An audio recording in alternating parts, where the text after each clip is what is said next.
How to publish your game to the official Roblox website. Hi guys, welcome back to the new video. In this video I'm going to show you how you can do it easily.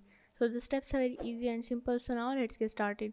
First of all, you have to go on your Roblox, and here you have to click on the create and go on the manage my experience and start creating. Here you have to open the Roblox,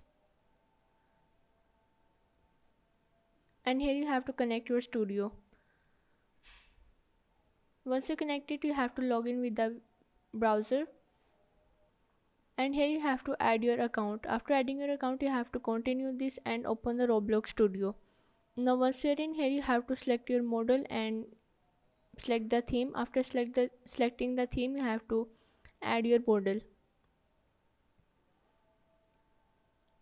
After adding this, you have to go in the settings, and here is the option of the publish to Roblox. You have to click on it, and here you have to add your all the basic info like name, description, creator or the device. After this, you have to click on the create,